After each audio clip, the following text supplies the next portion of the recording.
With The Matrix Resurrections releasing wide this week, I went back and ran through the original trilogy for the first time in a handful of years. While the new film is titled Resurrections, meaning it's not quite a sequel or reboot, but a combination, it made sense for me to rewatch and catch up on the original trilogy. 1999's The Matrix is a classic film, and although it has some outdated styling and music, it's still up there as one of my favorite movies of all time. Its sequels, The Matrix Reloaded and The Matrix Revolutions, both hit the big screen in 2003, and I never found these two movies to be overly memorable. I didn't love them or hate them, they just sort of existed. To me, they were just what most sequels pan out to be. Shit. Money grabs that never turn out to live up or be as good as the original. But, as indifferent as I am towards 2/3 of the movie trilogy, people hate these movies with a passion. Let's jack into The Matrix and download why. The Matrix is a film that resonated with people.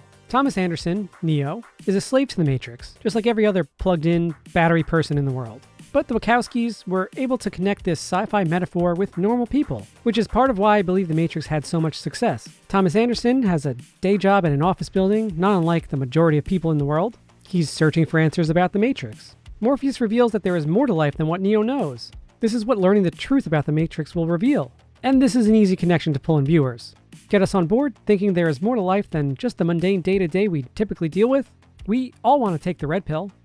The Matrix asks the what-if questions, leaving it up to Neo, an avatar for us, the viewer, to take in everything, ask questions, learn, and connect to us throughout his hero's journey. At the end of the film, Neo becomes an all-powerful god, able to break the rules of the Matrix as an anomaly. He threatens the machines that he will show people a world Without you, a world without rules and controls, without borders or boundaries.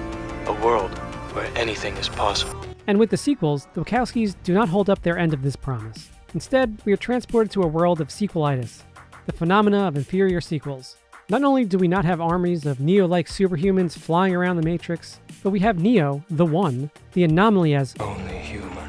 fighting with upgraded agents. Although Neo doesn't seem to be in any sort of real danger, why the enemy power creep? Agents are now stronger. Smith is stronger, can even copy himself. Neo can no longer yawn and take care of his enemies with one arm. Why the sudden change? Well, action entertainment is the reason.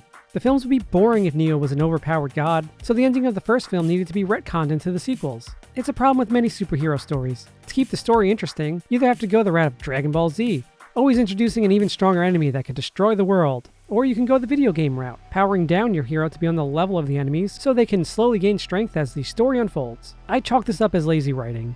The sequels are now just an excuse for over-the-top action. Don't get me wrong, the freeway scene, for example, is one of the better action chase scenes in existence, but it's only there to one-up the original, right? The first Matrix was unlike anything we had seen before in a movie, and it was cool. How many examples of other movies and video games used bullet time after it was released? So if they want viewers to talk about the sequels the way they spoke about the original, there's only one way to go. Outdo yourself. Give Morpheus a katana. Let's make an earlier version of agents, with the ability to phase through objects and heal themselves. Let's break the rules of a machine in the Matrix that literally runs on rules. Let's take the scene with the Keymaker and the Merovingian's wife, Persephone. She helps Neo, Morpheus, and Trinity, but why does she allow one of her husband's bodyguards to leave and inform her husband? Was there no other way to write this sequence so that we can include these action scenes and be justified for the outcome? Why help them if the Merovingian is only going to show up less than a minute later? This is a huge transition from the original film, which had action to further serve the plot, whereas the sequels just make a spectacle of the action. It's as if they wrote out amazing scenes of action before they had a story written and had to incorporate them into the film because it helped to outdo the original movie. How about, why don't we bring Agent Smith back? This time Neo has to fight hundreds of them. Yep.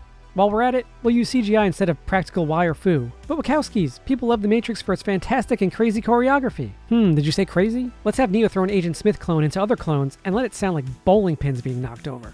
Got it. And while we're at it, let's add scenes of convoluted philosophical plot dump, cheesy lines, Can't take this. and bad acting. And of course, a nearly 5-minute long rave and sex scene. But we'll put these celebrations not after the human victory. No, that doesn't work. Let's put it all near the beginning of the movie, on the night before humanity's impending doom. Gone is Neo as the avatar for the viewer, learning and questioning all. All he really cares about now is Trinity. He makes that extremely clear when he chooses to save her life over, letting all of humanity die in extinction by the machines. And why don't we have them both die in the next film anyways? We'll get to Revolutions in a second. That movie. That being said, as crazy as I may sound, I still personally think Reloaded is a decent film. I don't really want or care for all these new characters and scenes in Zion. I enjoy the Merovingian, the action, and I'm even fine with the architect's speech. Neo's power surfacing in the real world is even a decent plot hook and cliffhanger. Just the way it wraps up is just so very meh.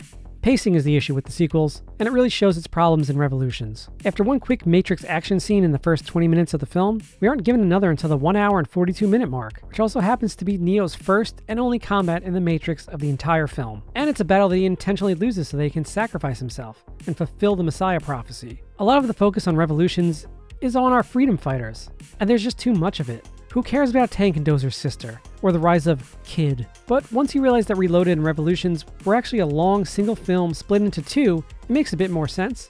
The Wachowskis wanted to have them release a month apart in May 2003 for Reloaded, and then June 2003 for Revolutions, but Warner Brothers wanted to wait a year because it was just simply too close together. The two sides eventually settled in between, and Revolutions was released in October 2003.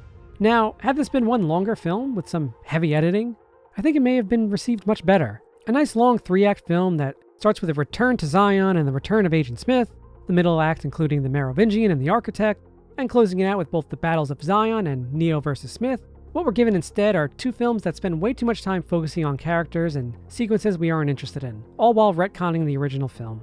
Neo doesn't believe in fate, yet we are told that he was chosen and created by the machines to serve their purpose of rebooting the Matrix. He's only given the illusion of choice, as is the function of the Oracle.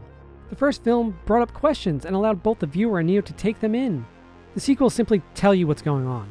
While I think Reloaded is at least an entertaining sequel, it loses the magic of the unknown from the first film, no longer allowing viewers to question and debate the concepts and narrative, instead favoring narrative dumps. That being said, I enjoyed the characters, action, and some of the plot, minus Zion. Even Neo using his powers in the real world is an interesting oh shit moment, although I don't think it pays off in the sequel, Revolutions, a film I really don't like. It's not terrible, it's just very boring, because it's just not where I wanted the story to go. It just spends so much time far away from Neo inside the Matrix to focus on Zion and the real world. The story now takes a strong emphasis on the opposite relationship between Neo and Smith. Both are looking to destroy, Neo with the machines to save humanity and Smith to destroy everything because he's bad.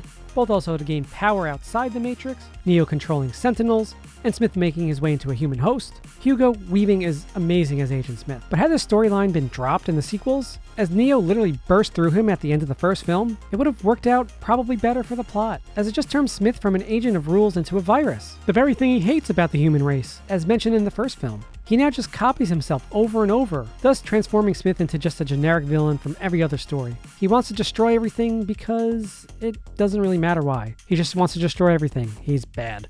At least the machines have a purpose. The humans destroyed their form of energy when they blacked out the sun, so they use humans as their battery power now. If they let all of humanity go, they would have no fuel to continue functioning themselves. So why does everyone hate the Matrix sequels? I think it's just because they are unneeded cash grabs. They attempt to recreate the hype of the original by one-upping the action, all while attempting to tell a convoluted story that focused on too many characters not named Neo, and spent too much time outside the Matrix.